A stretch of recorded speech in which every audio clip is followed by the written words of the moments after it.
The interview had been flowing smoothly, a calm and controlled exchange until an unexpected voice from the shadows abruptly brought everything to a halt. When Melania and Trump of all people interrupted Congresswoman Jasmine Crockett live on air, absolutely no one anticipated the powerful, unyielding response that was about to unfold. What transpired next left the former First Lady visibly shaken and the entire audience utterly stunned. The cameras were already rolling, their bright studio lights casting a warm professional sheen across the meticulously polished set. Congresswoman Jasmine Crockett sat confidently, deeply immersed in delivering a sharp, passionate speech about accountability and the delicate balance of political power.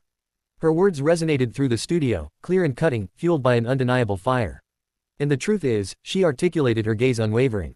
We can't keep pretending that certain individuals haven't profoundly benefited from silence when power actively shields the comfortable and deliberately punishes those brave enough to speak out. We are facing a fundamental crisis. The interviewer, a seasoned host accustomed to deftly navigating even the most volatile political debates, leaned forward, ready to pose his next question. But before he could utter a single word, a sharp, commanding voice sliced through the studio. "Excuse me, stop right there." The phrase hung in the air, sudden and absolute, like a cold blade. Everyone froze. The sound hadn't originated from the stage itself, but from somewhere just off camera and entirely unexpected direction in the control booth.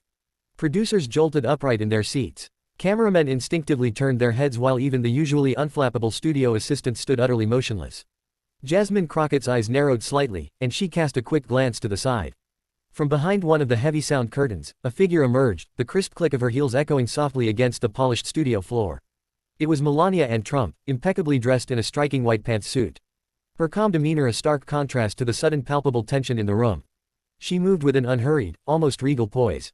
Every single line now fixed on her. The atmosphere shifted instantly, heavy with unspoken questions. This was far more than just a surprise appearance. It was a deliberate interruption. Whether it was calculated or purely emotional, no one could possibly tell.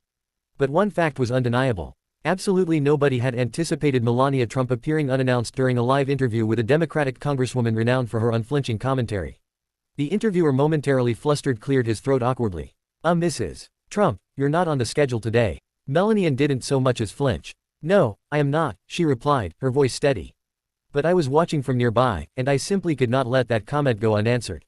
Jasmine, though her jaw visibly tightened, maintained her composure. She swiveled her chair, now fully facing the former First Lady, her posture radiating quiet strength. Her voice, while calm, carried a sharp edge. "What comment was that?" "Precisely." Melania took another step closer, her hands lightly clasped before her. "You said that silence protects power, that people like me benefited from silence. That is unfair." An absolute hush fell over the studio, broken only by the faint hum of the lights and the almost imperceptible hiss of the live microphones. Capturing every strained breath, the host remained utterly still. The crew collectively seemed to hold their breath, daring not to blink. Jasmine spoke slowly, deliberately. "What I said was about systems, Mrs. Trump, about how silence, strategic silence, can be a powerful tool, particularly when the person choosing that silence possesses a platform the rest of us can only dream of." "I know what you meant," Melania retorted, her accent soft, but her words imbued with a quiet defiance. "What you speak as if I chose comfort. You don't know what I chose. You don't know what I gave up." Now it was Jasmine's turn to lean in, her expression unwavering. "And perhaps I don't know the full extent of your personal choices. But I do know this. When you're standing at the side of the most powerful man in the world, you say nothing, nothing at all. While families are torn apart, women are casually dismissed or disrespected. At that point, silence ceases. To be an absence of sound becomes a very deliberate, very impactful choice." Melania didn't respond immediately. For a long moment, the famously poised former First Lady seemed utterly caught off guard. Not by hostility, but by the sheer unvarnished directness of Jasmine's statement. This wasn't personal rage in Jasmine's voice. It was righteous clarity, and that's precisely what made it land so powerfully. The host, sensing the escalating tension, attempted to interject. "Ladies, perhaps we can," but neither woman acknowledged him. Their gazes locked. Jasmine continued, her voice gaining momentum. "I've spent my entire career being talked over, interrupted, told I was too aggressive, too emotional, simply too much.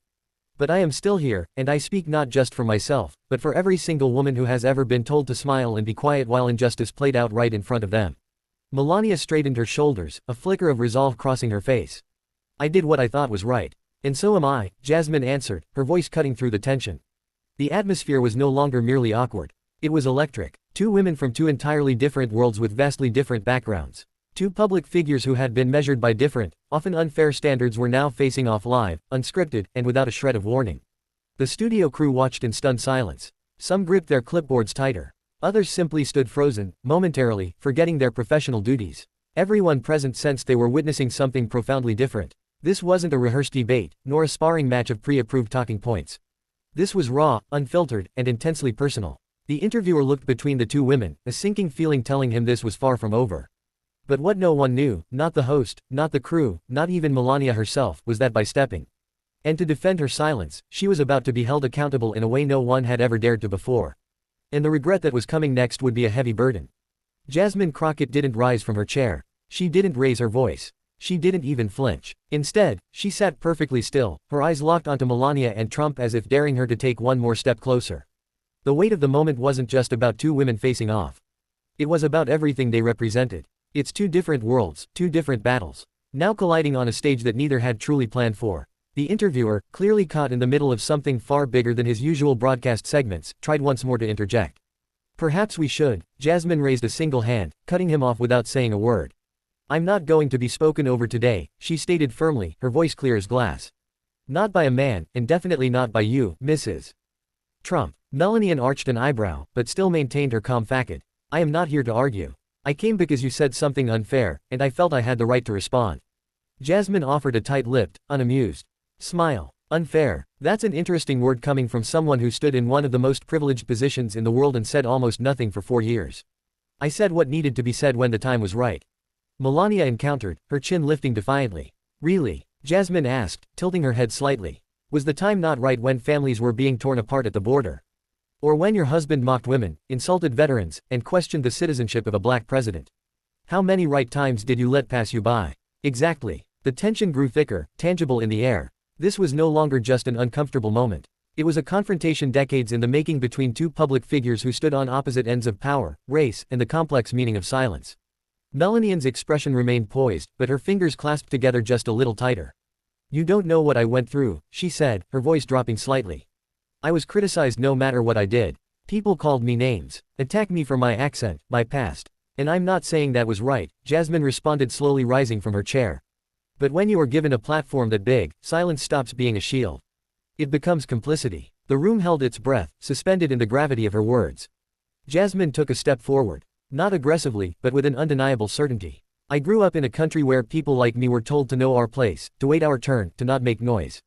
And I didn't listen. I stood up. I ran for office. I speak out every day for people who still get ignored. Melania remained standing, too. Now she was face to face with Jasmine, separated by just a few feet in what felt like miles of life experience.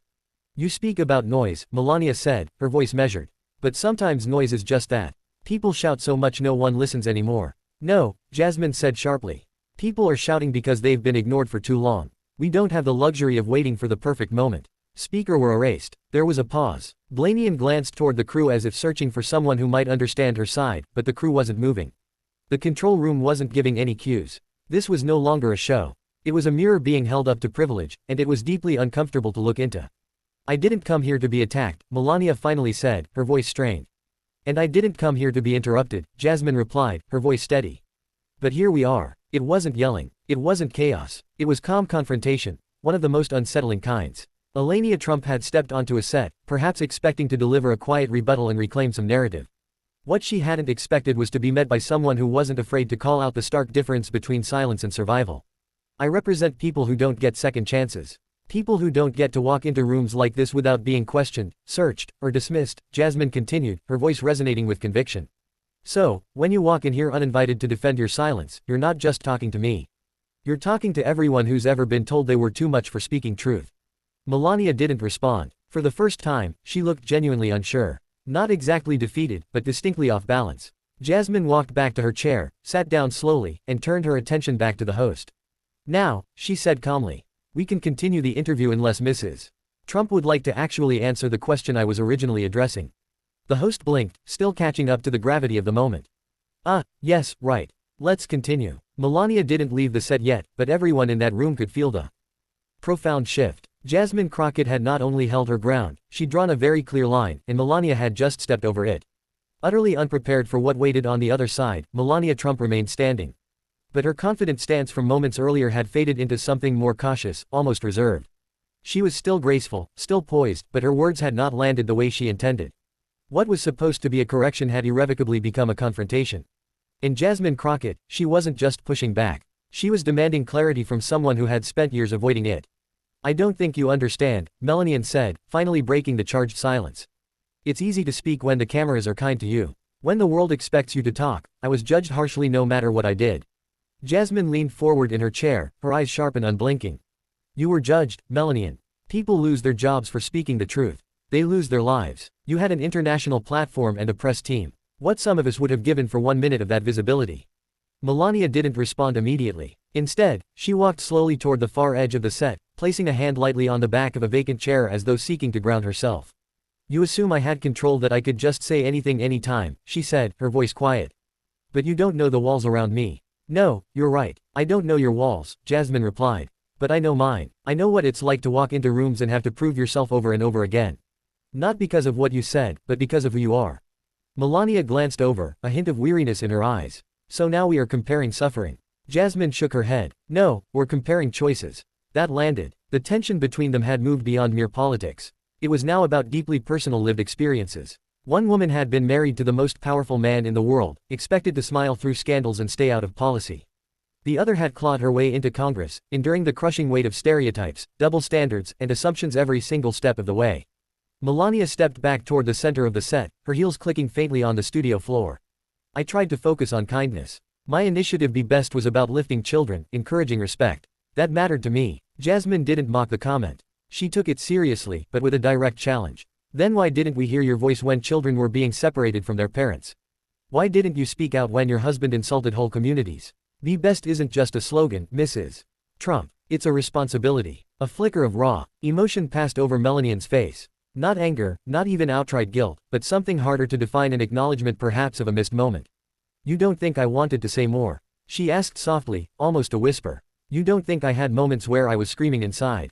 Jasmine stood slowly. Then you know how we feel. We scream inside every single day. We scream when we watch laws passed that strip away rights. We scream when voices like mine are ignored. The difference is we don't have the option to stay silent. Melania looked at her this time without immediate rebuttal. You had the microphone. You had the seat. And every time you stayed quiet, the message was clear. Silence was more comfortable. Then truth, Jasmine said, taking a step forward. And I get it. It's easier that way, but it comes at a price. And the people paying that price weren't sitting next to world leaders. They were in cages, in hospitals, on the streets. The studio was dead quiet. Even the cameras seemed to hum more softly now, as if the equipment itself understood the profound gravity of the moment. Melania finally spoke again, her voice almost too low to hear. You think I didn't carry that with me? Jasmine softened slightly, not out of pity, but from the recognition that this moment was undeniably real. Say it matters now. Say it mattered then, and say it louder than you ever have before. For the first time, Melania's composed expression cracked. She looked not like the First Lady, but like someone who hadn't expected to be held this accountable, this publicly. There it was. Not a full confession, not a sweeping apology, but it was enough to profoundly shift the energy in the room. Jasmine nodded slowly. Thank you. That's a start. A rare moment of raw dialogue in a world obsessed with polished answers, and silence, even with the best intentions, still leaves others to carry the burden. Melania and Trump's quiet words, I should have said more, still hung in the air like smoke from a long extinguished fire. The room wasn't buzzing. It wasn't clapping. It was listening. Truly listening. Ironically, had more weight than any headline or press release she'd ever been a part of. Jasmine Crockett didn't smile. She didn't rush in with praise or pity. Regret, she said slowly, her voice thoughtful, isn't weakness, but what you do with it next, that's what defines you. She was occupying it, unsure of how to move. The interviewer cleared his throat. Jasmine didn't hesitate. Truth, she said, her gaze returning to Melania. I want to hear someone say, I could have done better.